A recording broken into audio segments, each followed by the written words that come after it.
Grim Fandango is a 1998 adventure game released by LucasArts. The footage you're seeing and this entire video analysis focuses on the 2015 remaster of the same game released by Double Fine. Like many Tim Schafer games, Grim Fandango is a well-written narrative that focuses on creating an immersive world filled with absurd and quirky characters.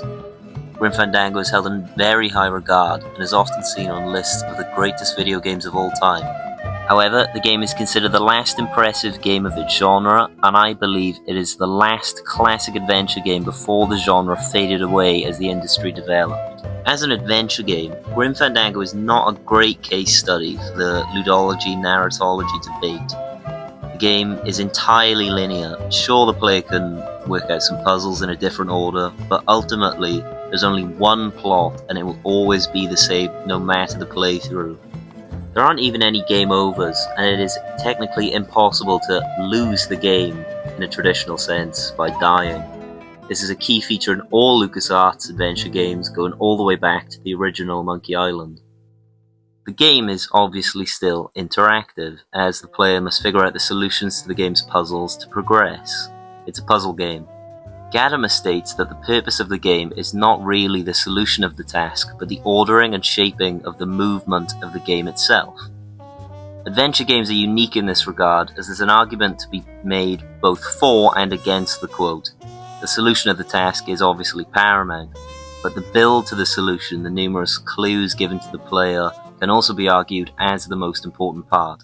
Either way, Grim Fandango is a great example of creative puzzles with an appropriate build to each solution. Moon logic is a term used to refer to puzzles in adventure games, where a puzzle is completely absurd to the point of frustration. The term comes from the idea that the solution is so alien, and only someone living on the moon can understand it. Grim Fandango manages to avoid any sort of moon logic due to how grounded the world is. A good puzzle is hard to see, and should always make sense in hindsight. Worst case scenario is that the puzzle is impossible to understand on your own. Grim Fandango's puzzles aren't like this. They make sense. Tim Schafer and his team made an immersive world to such an extent that the absurdity of what you need to do becomes second nature to the player, making them enter a state of flow as they navigate El Marrow, Rubalcaba, or even the edge of the world. Flow is the sensation of influencing the activity in the virtual world. Czikszentmihalyi states that flow is the optimal experience when nothing else matters, and this definition works through the perspective of media studies and therefore video games. Having a world that is both creative and absurd should be a hard sell to players, but the world of Grim Fandango makes sense despite all the absurdities. In fact, the absurdities are a key part of the world. Having a clear set of rules that the world follows makes immersion far easier, and makes the flow state far easier for players to enter. This does not mean the puzzles aren't hard, they're just creative. Anybody there? Look, I told you, we don't have any kitty hats today. What? You have to wait until Tuesday. That's kitty hat day. I don't want a kitty hat. Fine with me. What's your bet then? I don't gamble. It's a conflict of interest for me. Then why did you call me down here? For the friendly conversation. Did you catch that? No? Tough. That's an entire puzzle right there. That's an answer to one of the puzzles later on. You get it? No. Too late.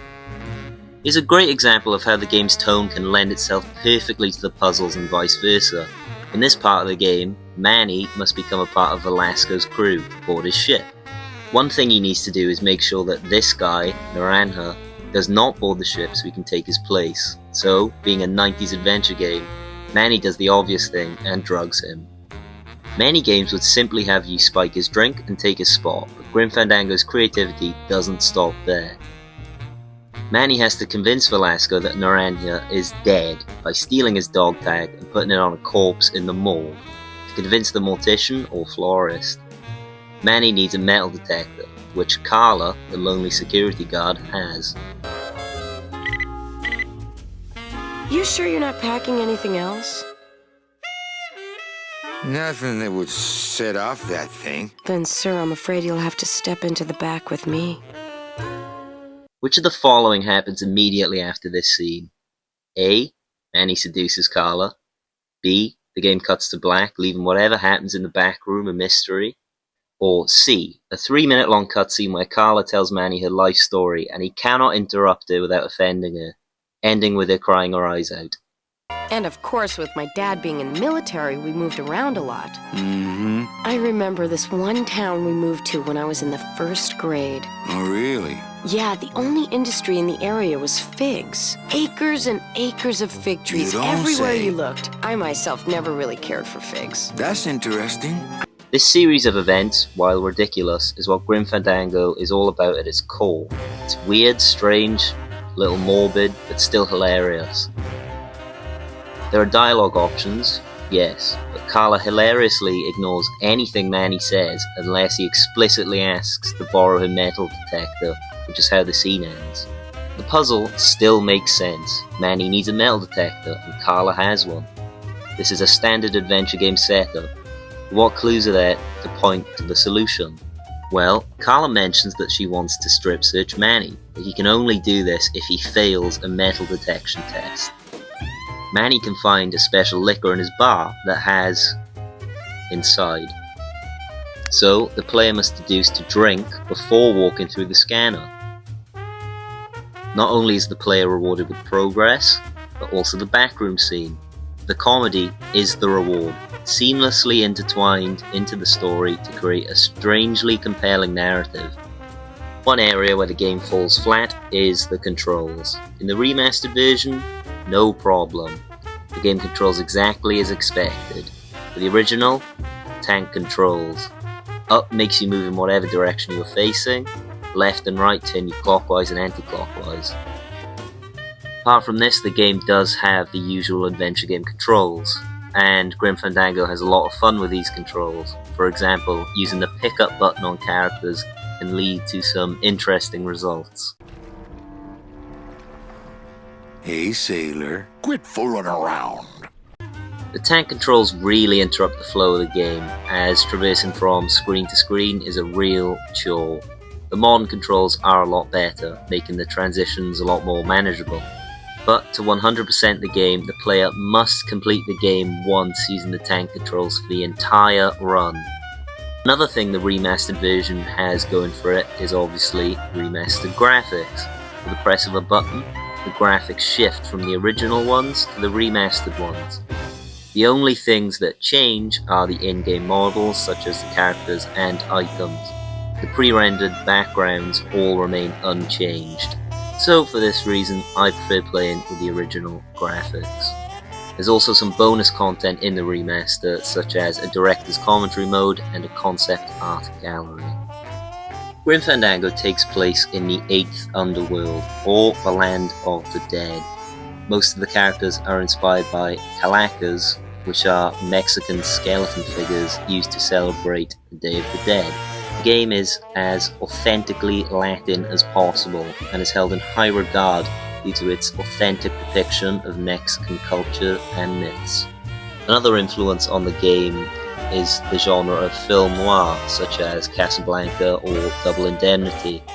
Manny's attire in the year 2 of the game, where he runs a club, is reminiscent of Rick Blaine in Casablanca, who also runs a nightclub. Many of the NPCs in the game fulfill the same roles and archetypes as the ones seen in the film noir genre, ranging from sleazy mobsters like Chowchilla Charlie to Olivia, a classic femme fatale, styled after characters like Philip D. Richardson from Double Indemnity.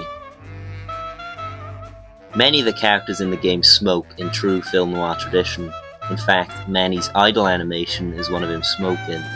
If any players are offset by this, the game's manual reminds players that every smoker in the game is dead. In keeping with film inspiration, the game is composed entirely of fixed camera angles. Each scene is like a shot in a film, and the camera will not move. This causes some issues with the previously mentioned tank controls, as Manny's clunky walking and the sudden change of camera can cause some issues for players. Regardless, the Land of the Dead is extremely immersive, allowing players to enter a state of flow when playing. One reason for this would be the lack of HUD. There is nothing between the player and the game. Instead, Manny's head will move to signify an interactable object or person, a seamless addition to the adventure game genre. Even the item screen is immersive. In earlier LucasArts games, the inventory would take up to a third of the screen. However, in Grim Fandango, with the press of a button, Manny will rummage through his jacket. Again, this is an incredibly immersive way of giving the player information. Having a world that is both creative and absurd should be a hard sell to players, but the world of Grim Fandango makes sense despite all the absurdities. In fact, the absurdities are a key part of the world. Having a clear set of rules that the world follows makes immersion far easier, and makes the flow state far easier for players to enter. Kotzerek states, the audience members' willingness to suspend their sense of self and their own sense of the world makes it easier for them to remember the lessons imparted in the story and to place themselves in the narrative. This is a fundamental requirement of immersion. It is also a reminder that audience members are often making choices of their own. They are choosing to go along with the story to forget themselves. The suspension of disbelief is a lot easier with less distractions, so Grim Fandango's lack of a HUD and extremely well-built world make immersion easy. The game also has a fantastic score. Peter McConnell's soundtrack for the game fits like a glove in the 8th Underworld. From the jazz of Manny's club to the somber atmosphere of Rubikov's outskirts. Again, both the Latin influence and the film noir influence intertwine to create one great sound.